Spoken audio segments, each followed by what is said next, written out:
Selamat malam. Kali ini kelompok kami akan menjelaskan mengenai webinar yang diadakan oleh Jason Yam dari Chinese University of Hong Kong dengan topik webinarnya adalah pengendalian miopia pada anak-anak menggunakan tetes atropin konsentrasi rendah. Nah, pada pembukaan yang dilakukan oleh Jason Yam sendiri terdapat beberapa pertanyaan pemanasan untuk ditanyakan tentang peserta mereka untuk mendapatkan gambaran tentang apa yang dicari dari audiens mereka. Pertanyaannya terdiri yang pertama,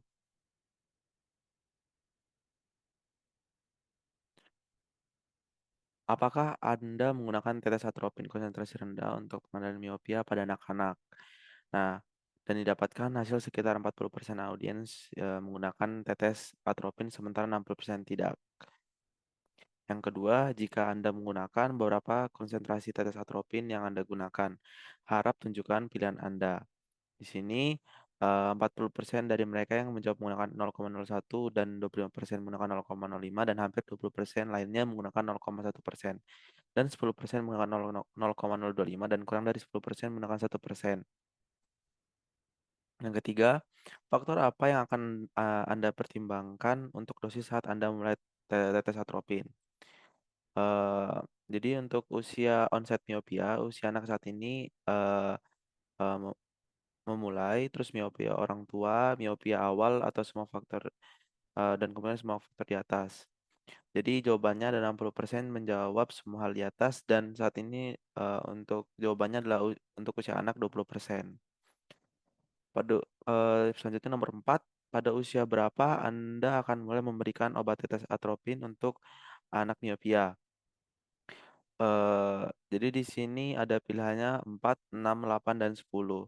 Dan 40% jawabannya 40% berusia 4 tahun dan 40% lainnya berusia sekitar 6 tahun. Yang kelima, berapa lama Anda akan melanjutkan dari tetes atropin itu sendiri.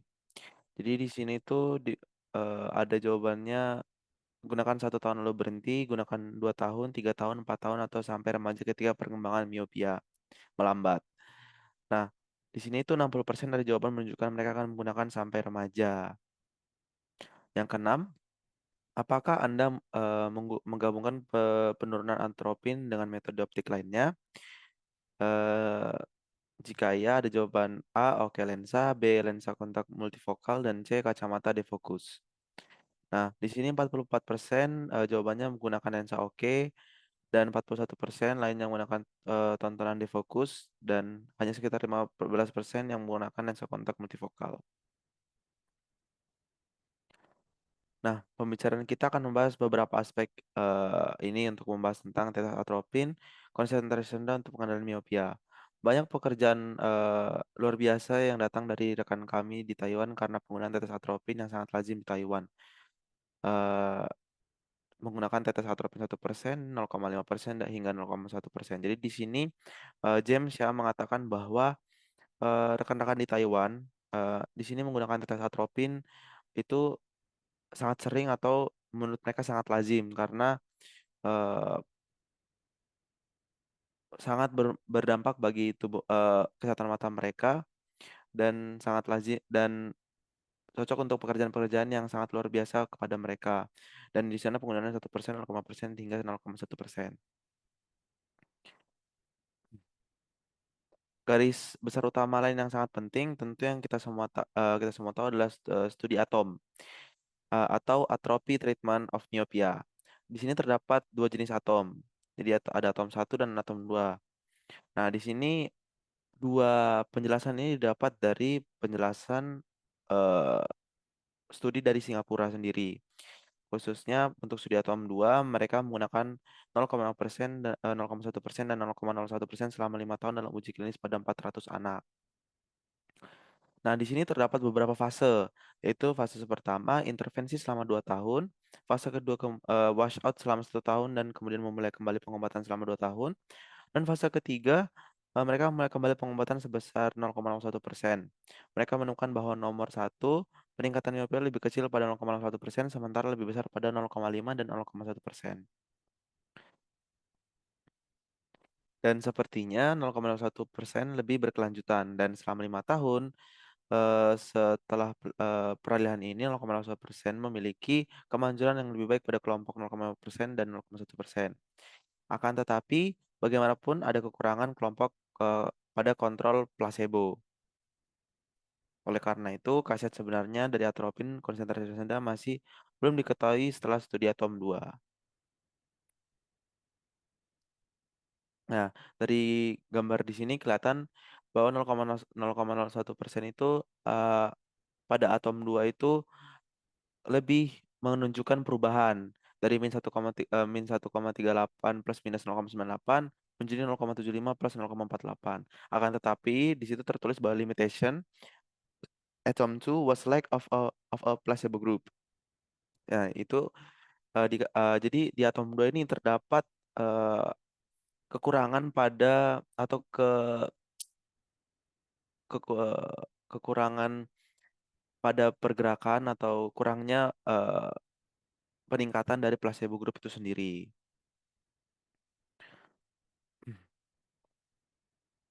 Setelah itu, meta-analis menyarankan atropin diberikan. Kemanjurannya mungkin tergantung dosis dalam kisaran tertentu, sedangkan efek samping tergantung dosis. Oleh karena itu, dalam webinar ini kelompok pemateri telah memulai studi LAMP. Terdapat beberapa pernyataan atau hasil analisis yang masih menjadi tanda tanya besar, yaitu kurangnya kelompok kontrol placebo untuk perbandingan, tanggapan yang bergantung pada konsentrasi, konsentrasi optimal, faktor yang terkait pada respon pengobatan, dan efek pantulan. Eh,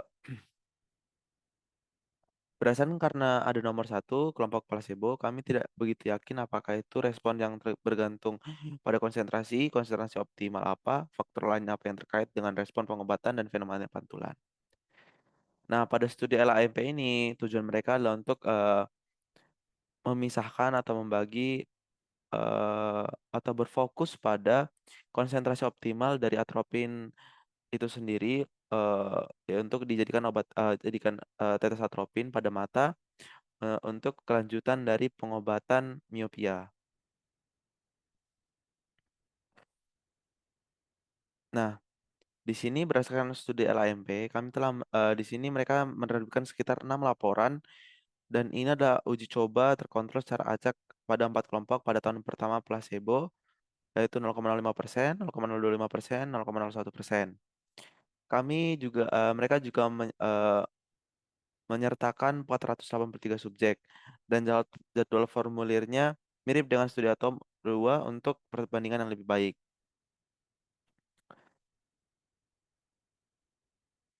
Jadi untuk hasil tahun pertama di sini menunjukkan sebenarnya ada respon yang bergantung pada konsentrasi sepanjang SE dan panjang aksial. Di sini mereka menemukan bahwa pada 0,5% dibandingkan dengan kelompok placebo kira-kira terdapat penurunan 67% eh, dalam 67% dalam perkembangan miopia dan 51% pengurangan dalam pemanjangan panjang aksial dan di 0,05% sekitar 43% dan 0,01% sekitar 27% hingga sekitar 30% inilah respon yang bergantung pada konsentrasi yang jelas. Untuk ukuran akomodasi, pada kenyataannya dalam hal akomodasi ada sekitar 2 kehilangan dioptri dibandingkan dengan 0,5% dibandingkan dengan kelompok placebo. Dan ukuran pupil sekitar 1 mm meningkat eh, 0,05%, 0,025% dan 0,1%. Sedangkan 0,5% adalah peningkatan sekitar 0,5 mm dan kehilangan akomodasi hanya sekitar 0,3 kehilangan dioptri. Area VA jauh VA saya di sini tidak dibicarakan. Efek samping dalam jangka waktu 1 tahun kira-kira kurang dari 10% dari anak-anak yang mengeluhkan fotofobia dan kacamata progresif lainnya di antara keempat kelompok adalah serupa. Ini sekitar 1% dalam webinar ini juga menggunakan kuesioner fungsi visual dan mereka menemukan bahwa VIQ atau kualitas hidup terkait penglihatan serupa di antara keempat kelompok. Selanjutnya menunjukkan perbandingan dengan kelompok placebo. Tetes mata atropin konsentrasi rendah efektif pada 0,05%, 0,02,5%, dan 0,1%. Tentu saja khususnya 0,01% dibandingkan dengan kelompok placebo, panjang aksial tidak signifikan secara klinis. Ini tidak signifikan secara statistik dan juga ada respon yang bergantung pada konsentrasi. Selanjutnya percobaan eh, lain di Cina di daratan Cina telah melihat ke dalam atropin 0,01% sekitar 76 berbanding 83 kontrol dan ditemukan bahwa pengurangan relatif kira-kira sekitar 34% pada perkembangan miopia dan 22% pada pemanjangan aksial. Penelitian ini cukup konsisten dengan apa yang telah mereka laporkan pada anak-anak di Cina.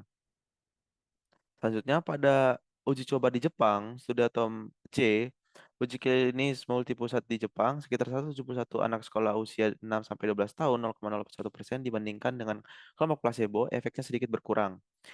Ini sekitar 15% pengurangan dalam perkembangan SE dan pengurangan 18% dalam perpanjangan panjang aksial. Setelah tahun pertama, di tahun kedua studi Atom 2 mencatat ada respon puncak yang jauh lebih baik selama waktu tahun kedua. Di sini Anda dapat melihat itu. Selama tahun pertama adalah perkembangan 0,43 dioptri, em, tetapi pada tahun kedua secara keseluruhan hanya 0,49.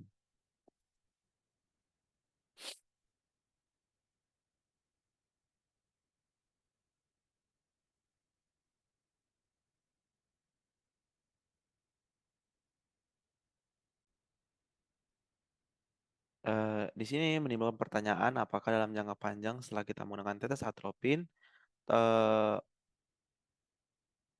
tahun kedua atau tahun ketiga menjadi jauh lebih baik dan hasilnya lebih baik. Efikasi konsentrasi yang lebih rendah dapat mengejar dengan konsentrasi yang lebih tinggi. Akan tetapi di sini tetap terdapat beberapa keganjilan yang menjadi pertanyaan, yaitu apakah kemajuan atrofi 0,05%, 0,05% dan 0,1% dalam jangka panjang. Kedua, apakah efikasi tahun kedua akan lebih baik dari tahun pertama? Yang ketiga, konsentrasi mana yang akan menjadi konsentrasi optimal? Keempat, apakah respons yang bergantung pada konsentrasi ini bertahan dalam waktu yang lebih lama? Dan yang kelima, efek pantulannya apa? Nah, di sini pada LAMP fase kedua atau setelah tahun kedua, di sini tujuannya adalah untuk mengevaluasi dari eh, efisiensi atau dan efek samping dari tetes atropin 0,05%, 0,025% dan 0,01% setelah periode 2 tahun untuk menyaring atau menentukan apakah konsentrasi tersebut optimal untuk rabun kontrol dari miopia sendiri. Dan oleh karena itu kami melihat hasil tahun kedua kami di fase kedua tahun kedua, semua kelompok mempertahankan kelompok yang sama, sedangkan kelompok placebo karena alasan etis, eh, kami harus beralih ke 0,05%. Di sini kita dapat melihat bahwa respons yang bergantung pada konsentrasi cukup konsisten. Ini adalah 0,05, 0,025, dan 0,01 dan grup peralihan. Nah, di sini bisa dilihat bahwa di sini yang konsentrasinya cukup konsisten. Di sini terlihat untuk panjang aksial sendiri, aksial length, dan di sini untuk SE. Nah, di nomor satu kita dapat melihat bahwa 0,6% dalam waktu 2 tahun tetap yang paling manjur di antara semua grup. Kami melihat di sini dilihat dibandingkan dengan 0,25 dan kemudian 0,01%. Dan juga dalam waktu 2 tahun kemanjuran 0,5% kira-kira 2 kali lipat dari 0,01% karena dalam 0,05% adalah minus 0,5 dioptri.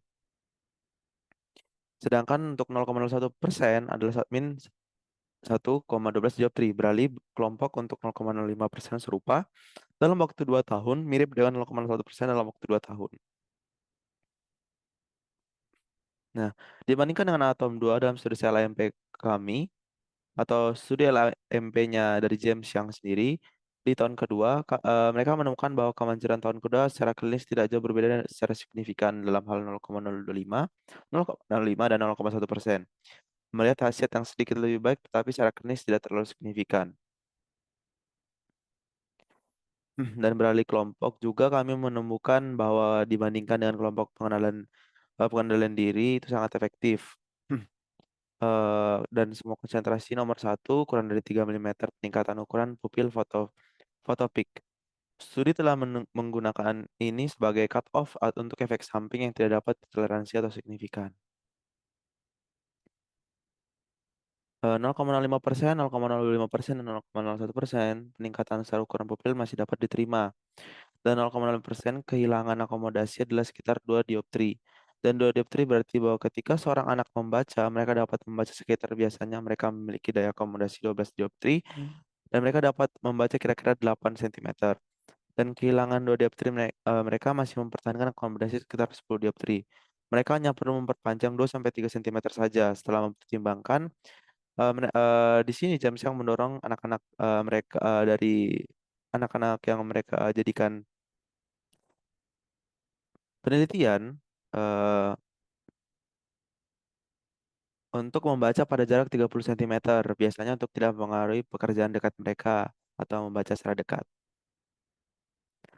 Eh, Pada tahun kedua, di sini mereka juga menunjukkan bahwa efek 0,5% adalah 2 kali lipat dari 0,1% selama 2 tahun, dan respon yang bergantung pada konsentrasi terus dipertahankan selama 2 tahun.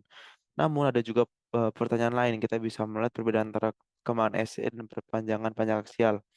Dalam studi atom 2, perkembangan SE sekitar 60%, tetapi pemanjangan eh, aksial tidak berpengaruh. Dalam studi LAMP juga 27% pada perkembangan SE, tetapi hanya 12% pada pemanjangan aksial.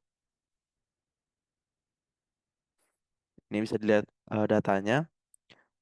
Beberapa penurunan dari SE progression dan AL elongation. Di sini peneliti studi telah berspekulasi bahwa apakah efek antirabun atropin dimediasi selain pemanjangan panjang aksial selain dengan perubahan biometrik terkait. Ini penting karena di sini diinginkan untuk kontrol miopia. Di sini mereka eh, beralasan karena retardasi pemanjangan aksial, tapi tidak ada parameter lainnya. Nah, di sini mereka menjawab pertanyaan ini, dan mereka melihat biometrik okular lainnya sebesar 0,5%, 0,05%, dan 0,1%. Di sini yang mereka lihat menggunakan data tahun pertama untuk melihat dalam 4 grup, dan kemudian melihat parameter lain yang selain SE, panjang aksial, dan melihat rata-rata K, kekuatan lensa, kedalaman ruang anterior, dan juga kelengkapan kornea dan astigmatisme kornea. Dan di sini menunjukkan bahwa SE bergantung pada konsentrasi dan panjang SE juga bergantung pada konsentrasi. Tetapi perubahan kekuatan kornea, kekuatan lensa, dan kedalaman ruang anterior serupa. Perubahan kekuatan kornea, kekuatan lensa tidak berbeda secara signifikan di antara kelompok.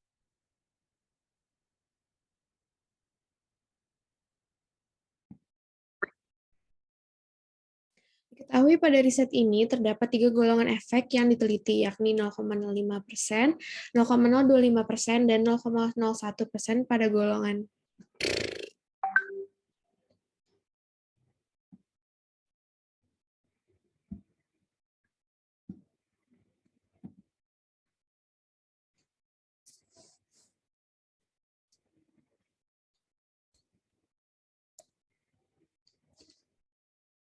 Diketahui pada riset ini terdapat 3 golongan efek yang diteliti, yakni 0,05%, 0,025%, dan 0,01%. Pada golongan 0,025% dan 0,05%, atropine groups dilihat terdapat perbedaan AL atau axial length yang signifikan dibandingkan dengan placebo. Kemudian untuk corneal power dan lens power tidak terlihat adanya perbedaan antara macam-macam golongan tadi. Nah, kemudian jika kita lihat dari model perubahannya, kita ketahui bahwa axial length berkontribusi akan 70% sampai 80% variasi perubahan SE, sehingga parameter lain termasuk corneal power dan lens power berkontribusi pada variabel lain. Nah, maka dari itu bisa dilihat bahwa progresi SE dan axial elongation itu memiliki efek yang berbeda dikarenakan axial length sendiri yang berkontribusi 0,7 sampai 0,8 perbedaan dioptri. Variasi yang lain dihitung atau diteliti menggunakan lensa dan corneal power. Bisa kita garis bawahi bahwa perubahan pada corneal power dan lens power itu pada golongan atau grup atropin mempunyai kemiripan, sehingga perubahan axial length didasari atas efek concentration dependence. Nah, kemudian pada anak-anak, axial length elongation itu dipengaruhi oleh pertumbuhan, maka perubahan SE hanya memiliki hubungan kecil dengan axial elongation. Juga bisa kita ketahui bahwa efek atropin itu lebih berpengaruh pada SE progression dibandingkan AL elongation. Dalam riset ini dapat disimpulkan bahwa konsentrasi rendah pada atropin tidak ada efek yang signifikan pada corneal power dan lens power. Kontribusi pada SE progression dari axial length, corneal length, dan lens power di dalam cairan atropin dan placebo itu sangat mirip. Terakhir, efek anti miopi melalui prosedur reducing atau retarding axial elongation dapat mengurangi resiko komplikasi miopia ke depannya. Di waktu yang sama, kita juga harus mengetahui faktor-faktor yang berhubungan dengan respon treatment atropin konsentrasi rendah. Di dalam jurnal ini, kita dapat lebih mengetahui tentang riset LAMP, di mana faktor lain pada umur tertentu juga dipertimbangkan. Nah, bisa kita lihat bahwa dibandingkan dengan faktor yang lain, dapat diketahui bahwa usia ketika seseorang anak melakukan proses treatment itu merupakan faktor yang paling penting. Ini juga pada SE, spherical equivalent, dan ini pada axial length, yang di atas itu spherical equivalent. Next-nya, berikut ini merupakan grafik yang dapat menunjukkan efek dari treatment dengan grup atropin di persentase 0,05, 0,025, dan juga 0,1, serta grup placebo. Pada setiap umur dapat dilihat respon concentration dependence-nya. Nah, semakin tinggi konsentrasi, semakin baik respon didapat. Namun, usia lebih tua itu memiliki respon yang lebih baik daripada yang lebih muda. Maka dapat diketahui bahwa riset ini itu merupakan riset yang bergantung pada usia.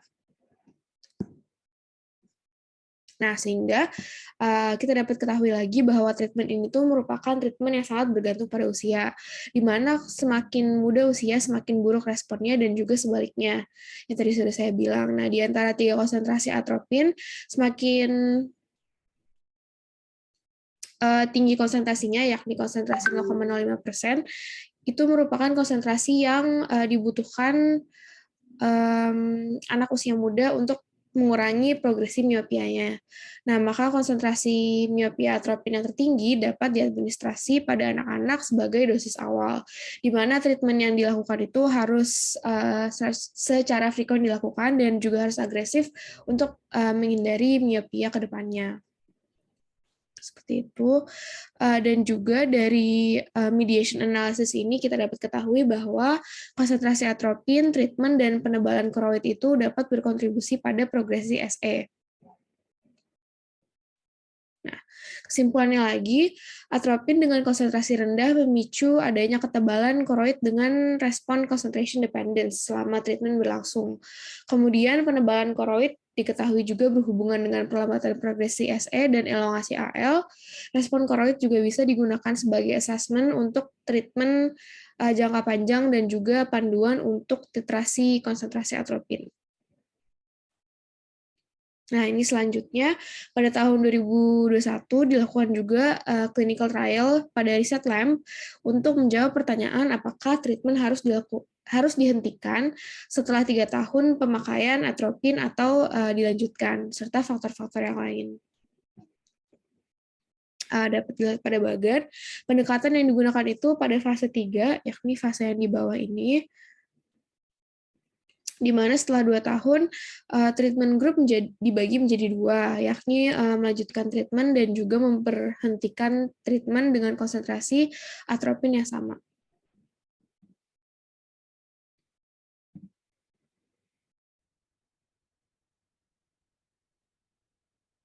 Kemudian saya akan menjelaskan hasil dari topik yang disampaikan di webinar tersebut. Pada kelompok washout selama tahun ketiga melanjutkan perawatan tetes atropin, hasilnya akan jauh lebih baik dibanding tidak. Pada kelompok washout, ketika menghentikan pengobatan, rebound-nya mencapai 0,6 dioptri. Dua faktor terpenting yang menentukan rebound adalah usia dan konsentrasi. Oleh karena itu, selama tahun ketiga, peneliti menyarankan untuk melanjutkan pengobatan agar dapat mencapai efek yang lebih baik di semua konsentrasi. Semua tetes atropin dapat ditoleransi dengan baik tanpa efek yang buruk.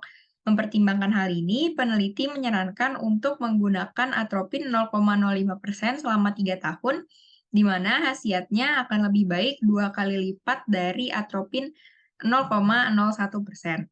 Pada kasus miopia kongenital dan miopia bawaan, tidak ada banyak bukti yang menunjukkan adanya respons dari treatment ini.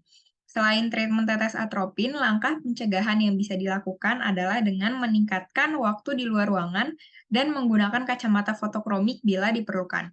Setidaknya butuh 2 jam per hari di luar ruangan atau 14 jam per minggu secara akumulasi.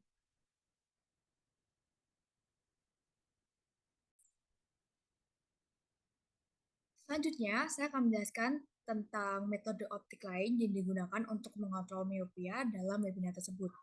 Pertama, ada defocus spectacles atau kacamata, kedua ada contact lens, dan ketiga ada ortokeratologi atau lebih dikenal dengan ortho-K.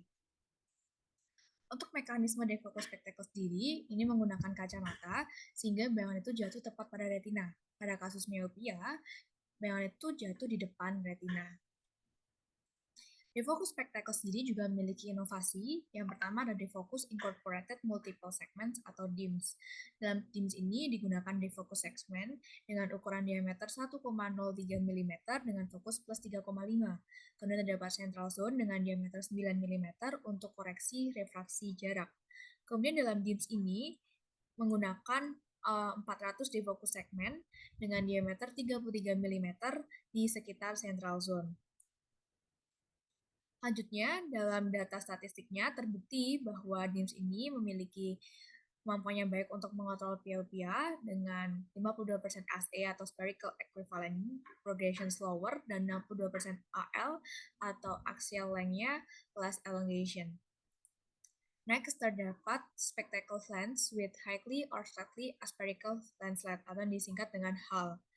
Hal ini memiliki konfigurasi cincin konsentris dengan aspherical lenslet dan di penempatannya menggunakan 11 cincin di depan retina. Berikut adalah mekanisme data statistiknya. Terbukti bahwa 55% ASA progression slower dan 51% AL less elongation. Kemudian untuk multifocal contact lens, terdapat single vision contact lens, kemudian medium at power contact lens, dan yang terakhir ada high at power contact lens. Untuk single vision contact lens ini termasuk non multifocal, kemudian untuk medium at-nya ini multifocal dengan fokus 1,5 dioptri, dan untuk high at-nya termasuk dalam multifocal dan mempunyai fokus 2,5. Dalam data statistiknya, terbukti bahwa high at ini memiliki 43% SA progression slower dan 36% AL plus elongation.